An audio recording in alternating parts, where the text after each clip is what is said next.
again, the first link is a copy of this presentation. That way you can follow along as needed. And the second link is the checklist that you will want to utilize after go live, because it has all of our step-by-step guides on it. So again, first link is the copy of this presentation. Second link are step-by-step instructions for the new time management system. All right, we're going to try this again. Again, my name is Leanne. I'm a payroll specialist in the Human Resources Department. WFM is replacing our current time card system known as UTM. Our go live date for the new system is June 13th. We do ask that you hold your questions till the end. We will have a Q&A at the end of the training. You can put your questions into the chat and then we'll address those at the end. For the employee portion of this training, we are acting as an exempt employee. If you happen to be an hourly manager employee, on the checklist provided in the chat, there are guides and videos for hourly employees. Accessing WFM. There we go. How are you going to access WFM? From your web browser, you're still going to go and select the Okta icon. Then you'll still select UKG Pro. Once you do that, you will navigate to the home page of UKG Pro. This side of the system is not changing. It will still be the same. So you will still use UKG Pro to see pay statements, direct deposit, W-4, and W-2 information. From the home page of UKG Pro, you're going to navigate to the main menu. Then you're going to select the Myself or My Team icon. And then you're going to select Workforce Management. A new screen will appear, and you will be on the home page of Workforce Management.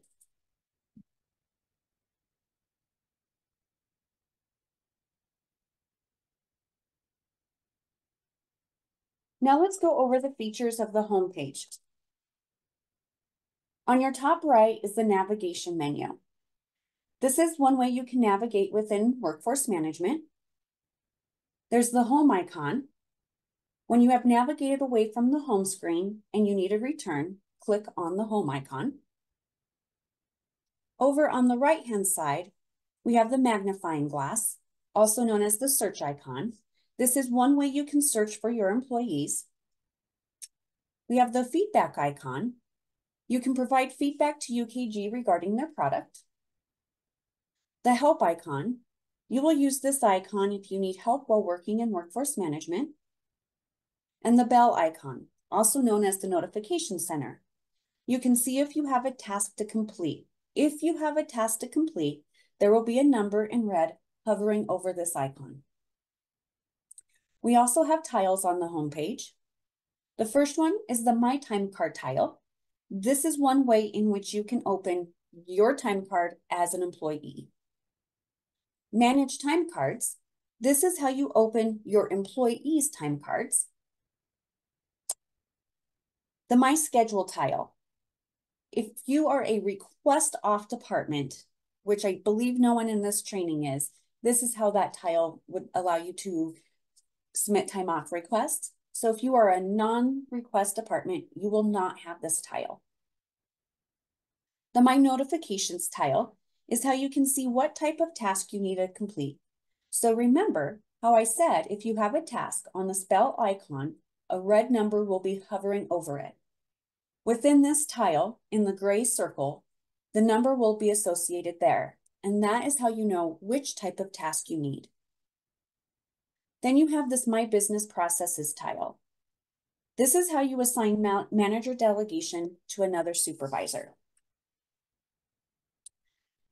We're going to start off on the employee section as you as an employee. So to navigate to your time card from the home screen on your My Time Card tile, you'll click the blue arrow and your time card appears. The first thing you will notice is that we are only seeing 1 week at a time. This is a change management piece that will take some time to get used to, but over time you'll get accustomed to this. As an exempt employee, your time card will auto-populate just as it does now. First, let's start by going over all of the features of the time card. Here we have previous, today, and next. This is how you navigate between the pay weeks and the pay period. Add new. This is how you add additional pay codes to your time card. List view. This displays each day in a stacked view for the selected time frame. Each day lists hours worked, pay codes, daily total, and total time to date. We are currently sitting in table view, and I personally prefer table view over list view. Approve. This is how you will approve and submit your time card. Remove approval. If you needed to remove your approval, because sometimes we submit our time card and forgot that we needed to add a comment or add an additional pay code to our time card. If that is the case, then you would remove your approval, make your necessary changes, and then reapprove your time card. Over on the right, we have our calendar. The calendar is how you select a different time period to view. From the drop-down box, you could select previous pay period, next pay period, current pay period, or you can select a date of ranges. When you first navigate into your time card, you will always be sitting in the current pay period, but always make sure, just in case for some reason, it doesn't happen. The share icon is how you print your time card. And the save icon is how you save any changes made to your time card. There are also 4 tabs at the bottom of the time card. The totals tab is how you will see the total hours on your time card by pay code and or GL/JL keys.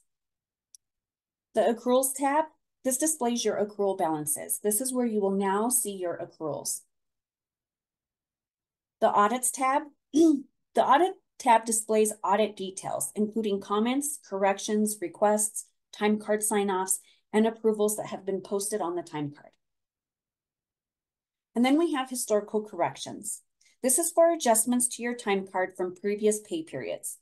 Historical corrections, also known as historical edits, are when a correction is needed to be made in a previous pay period. If that ever happens, this is where those corrections will sit. As you see, your time card does auto-populate, and it still has the day for each associated day of the week. You also have a week column and a time frame column. What the week column is this is how you see what your time card is doing for each individual week. The time frame column is how you see your time card for the entire pay period. So as you see, for this week, you have 40 hours in there.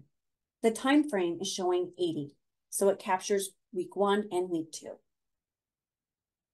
The home line is now pay code 002 hours worked. So instead of seeing the pay code on the time card, you will see home. When you have to add an additional pay code to your time card, such as sick leave or vacation, those pay codes carry over from week to week within a pay period.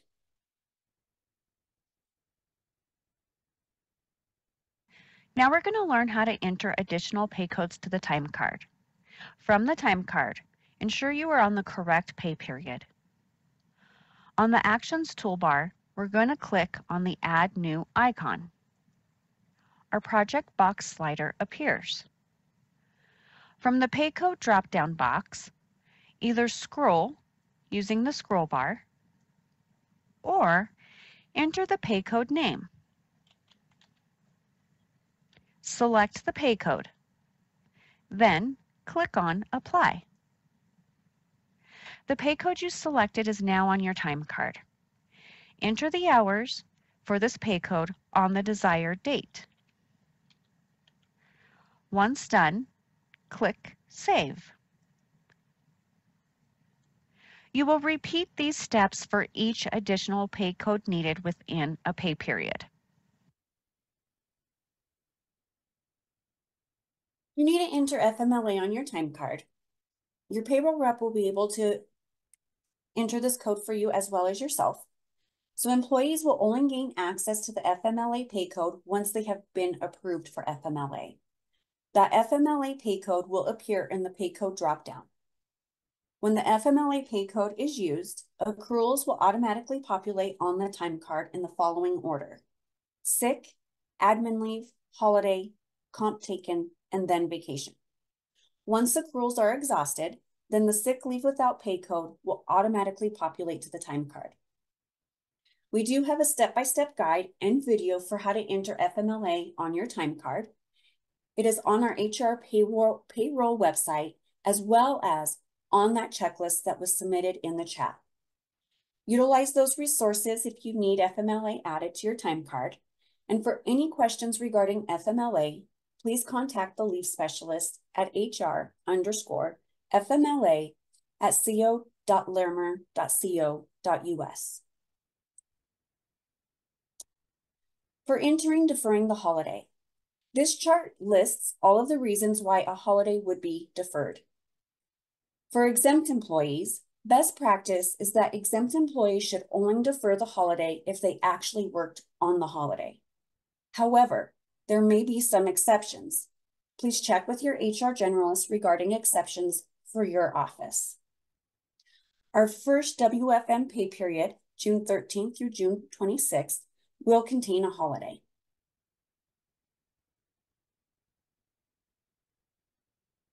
Please reference the guide Defer the Holiday for how to defer when worked on the holiday, defer when worked extra hours within a holiday week, or when you worked on the holiday and had extra worked hours. There is also a guide for exempt employees who worked on the holiday. Now let's see how we review and approve our time card. On the time card, look at the week column for each week of the pay period and make sure your hours are accurate. At the bottom of the time card, select the Totals tab. From the first drop-down menu, select the time frame in which you would like to view. All or daily are the preferred method. We're going to select all. From the second drop-down menu, select how you would like to view the totals. You can view totals by pay code, all, location and job, cost center, or labor category. We're going to select pay code. Verify that the hours on your time card match those associated with the Totals tab. Hours worked matches hours worked. Any vacation or sick totals on the time card match in the Totals tab. If there is a holiday, make sure your holiday's hours match accordingly. Pay attention to the total paid hours. This is how many hours you will be paid for that pay period. Once you have reviewed your time card and ensured it for accuracy, you will approve it. From the Actions toolbar, select the Approve icon. The Confirm Attestation slider box appears. Select Approve to certify that your time card is accurate. Then click Submit. Once you have approved your time card, the background color of the time card changes to a yellow background. Accruals will now accrue on the last day of the pay period. Accruals will live in the WFM side of the system. Current and future balances are visible on the time card, and as you earn them, you can use them.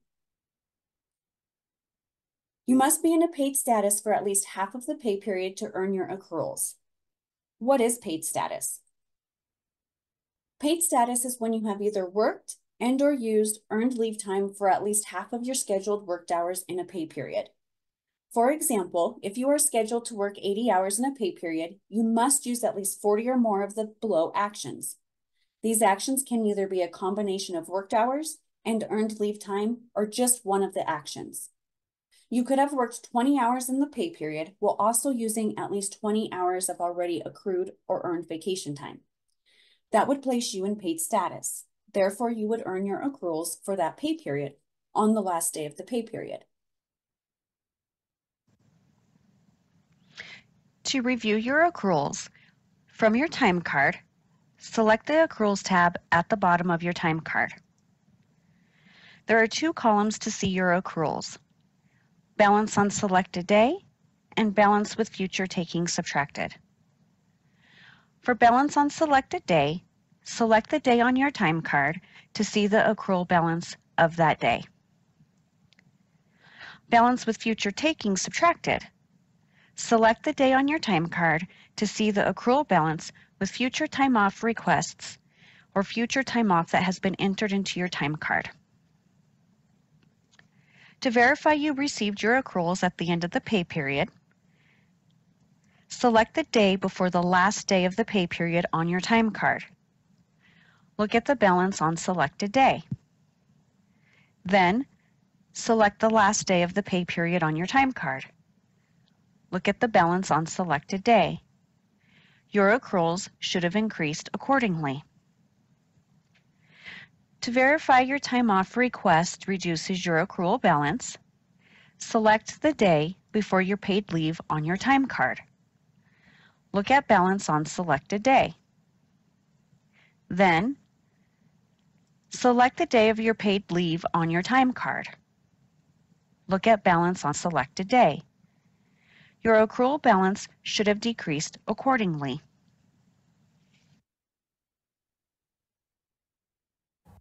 To search for an employee, and we're going to go over your role as a manager. To search for an employee, on the toolbar at the top of any page, select the magnifying glass to open the employee search pane. In the search field, enter the last name or ID of the employee you want to find. Select Search. The results appear in a list. Select the checkbox of the rest. Select the Go To navigate to the following pages: Time Card, Schedule, or Reports.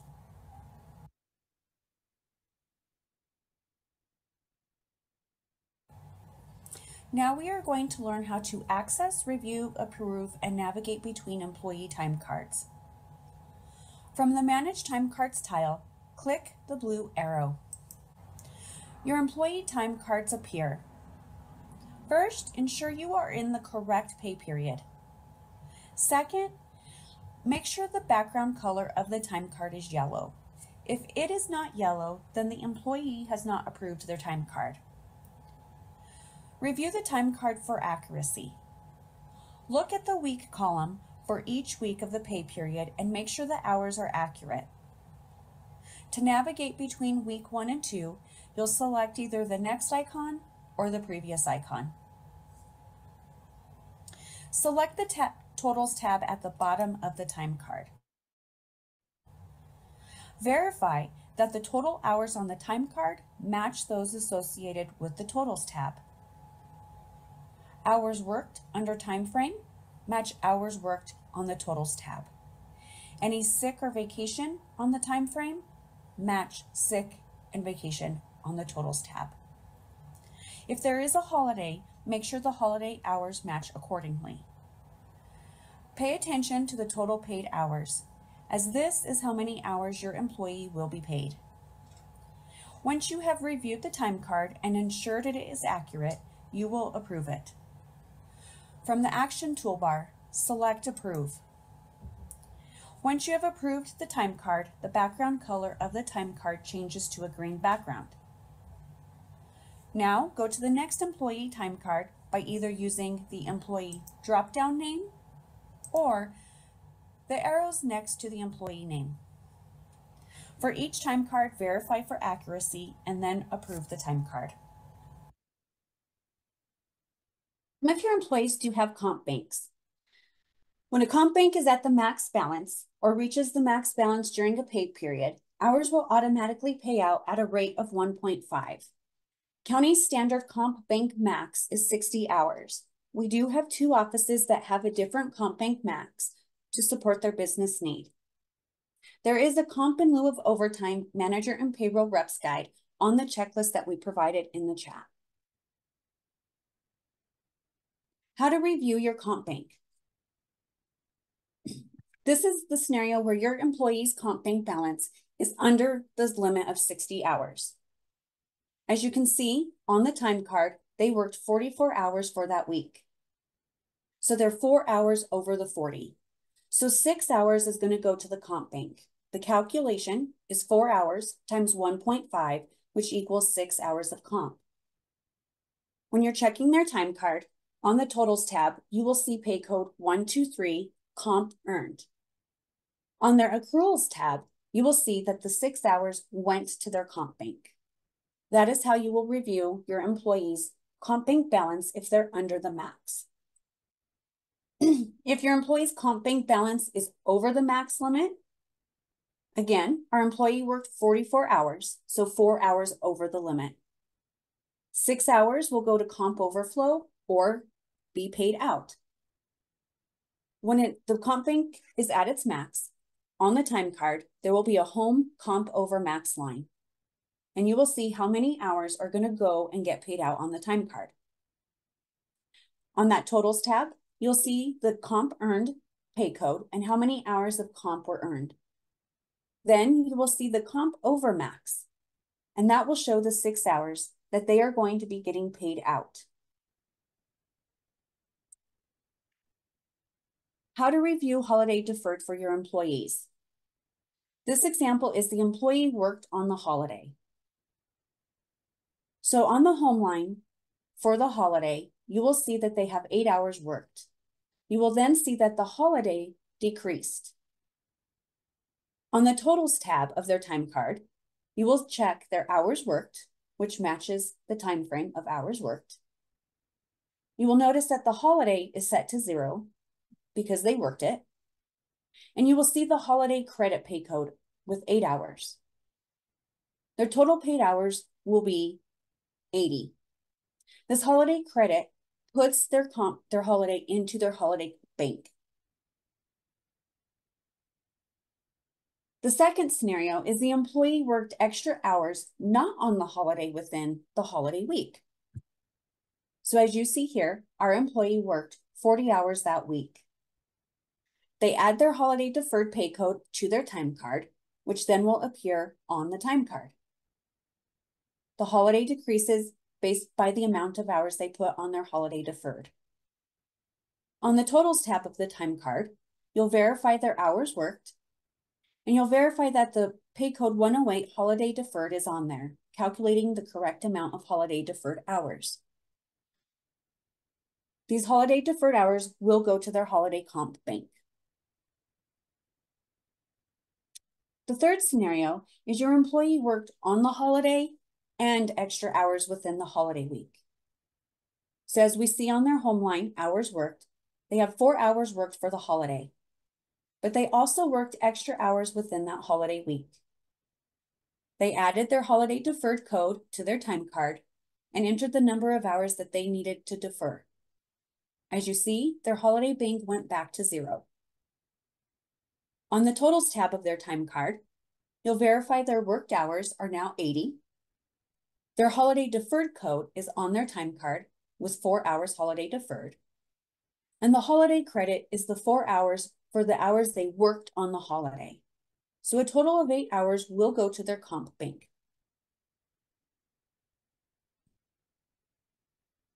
We do have additional guides on how to approve employee time cards. Those guides offer how to approve single employee time cards, which was our example in today's training. You'll also see how you can approve multiple employee time cards and how to confirm that all of your employee time cards have been approved by you. For any future time off entries, if you have any employees, and this pertains to you as an employee as well, if you have any requests for time off starting June 13th and forward, please do not enter that time into our current UTM system. We do need to wait until we go live to enter them in WFM. If you have an employee that has any leave time entered in UTM for June 13th and forward, it does need to be removed. UTM requests will not flow over to WFM. We have to process and confirm the payroll. Once we do, we will be able to pull the accrual balances into WFM, and that will be on June 19th. If there happens to be any leave time in the UTM system for June 13th and forward, when we pull those balances, the employees' balances will be incorrect. Now we're going to go over delegating to another supervisors. Supervisors can delegate to another supervisor in their absence. We do have additional guides on how to create the delegation, cancel the delegation, stop the delegation, accept the delegation, and complete tasks for another supervisor. To create a delegation so another supervisor can act on your behalf, on the home page, from the My Business Process tile, click on Manager Delegation V13. The Manager Delegation slider appears. Select Create New Delegation, then click on Next. The Delegate is where you select the supervisor that will be acting on your behalf. Click on the drop-down, and you can either scroll through the list or, in the search bar, you can type the supervisor's name. Select the appropriate delegate. Enter the start date. Note, the start date has to either be on the day you create the delegation or a date in the future. End date. Select the date you want the delegation to end. The role profile will always be 0S2 Manager Delegation Role Profile. Once done, click Submit. The person you gave delegation to will receive an email notification alerting them of the request.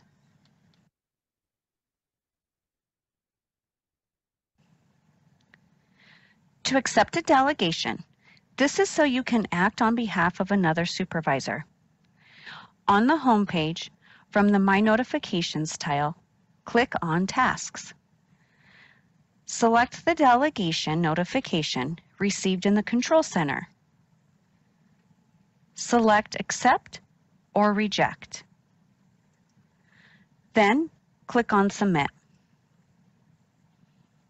You now must log out of WFM, then log back in to be able to switch roles. After you have accepted the delegation request and have logged out and logged back in, you will now be able to switch roles. Note, the Switch Roles option does not appear if the start date is in the future. To act on behalf of another supervisor, on the home page, navigate to the main menu. On your name, click the drop-down arrow. Under Roles, navigate to Delegated Roles. Select the name of the person whose authority you are taking. This will take you to the WFM homepage as the acting delegate. Complete the necessary tasks. Then, to return back to your role, navigate back to the main menu, click the drop-down arrow by your name.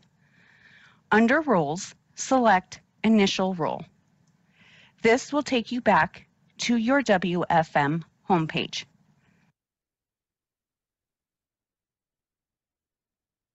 Data views are a feature within WFM. They are a configurable tool that can be used for analyzing data, extracting data from WFM, and taking actions on a group of employees. As you can see here, a data view is a table view of data that can be personalized, filtered, or made into charts.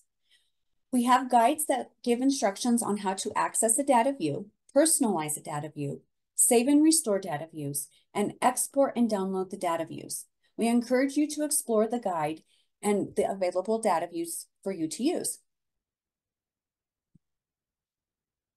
WFM also has reports built within the system. They are available to run and to schedule, and they can be ran in Excel format, PDF format, or CSV. Again, we do have guides that include running reports, viewing, rerunning, or deleting reports and scheduling reports. Our business intelligence and business analytics reports will still remain the same. We encourage you to explore the guide and available reports to you.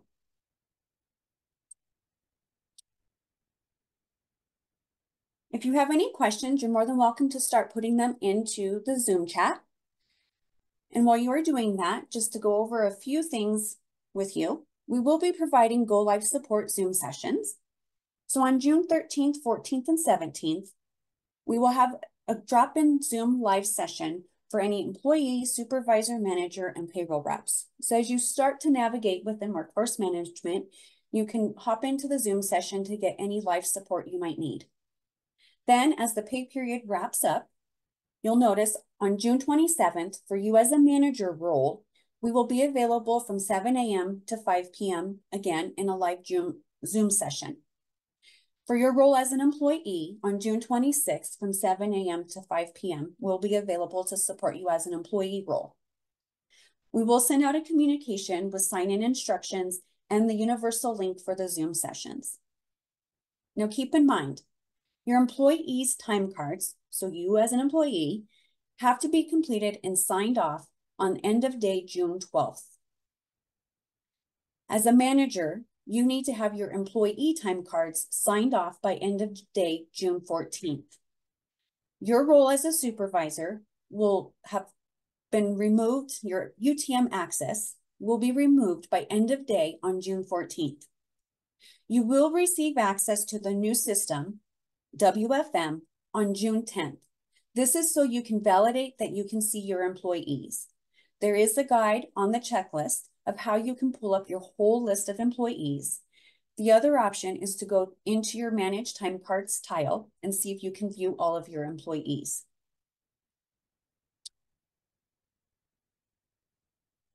Are we ready for some questions? We have one so far. Will we still, Hi, Leanne. As a payroll rep, can we put in delegations for our managers? As a payroll rep, yes, you can. And you will have a guide as a payroll rep role specific of how to do that because it does look a little different. But yes, a payroll rep will still be able to do the delegation. Will we still be approving timesheets within UKG through the 12th of June? Yes. So our pay period ends on June 12th. Your employees need to have their time cards signed off by June 12th in UTM. And then you need to have their time cards signed off by June 13th, end of day.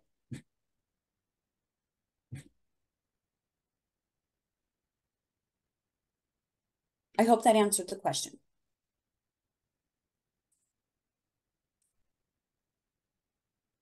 Thank you.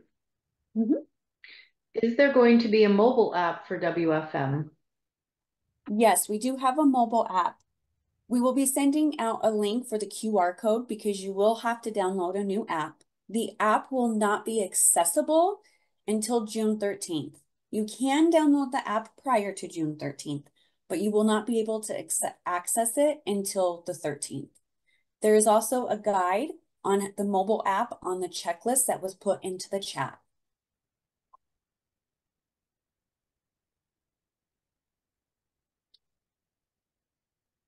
Thank you.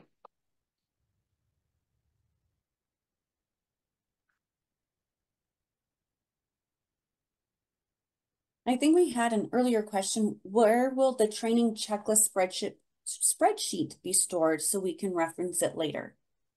So yes, the checklist will be available for a couple of months out on the HR Payroll Reps website, but it's also out there on the HR Payroll website. When you select your role as a supervisor for payroll questions, all of these guides and links will still be out there on our HR Payroll website.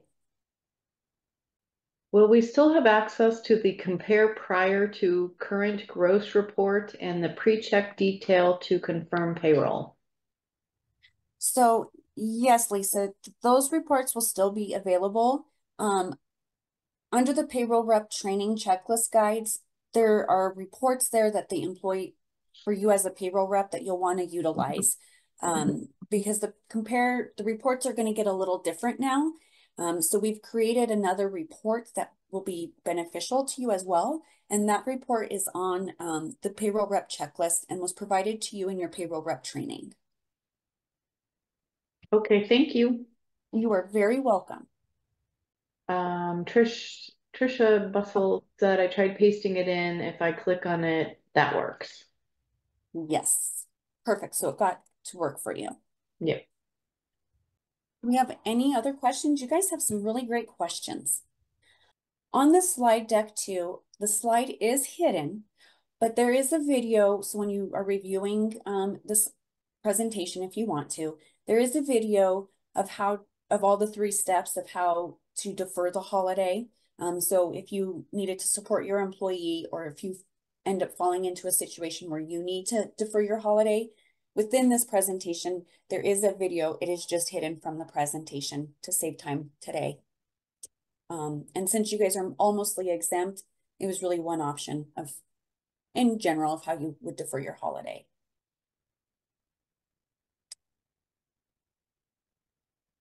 Okay.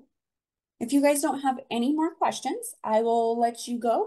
Thank you for attending today's training, and we look forward to working with you in the new system.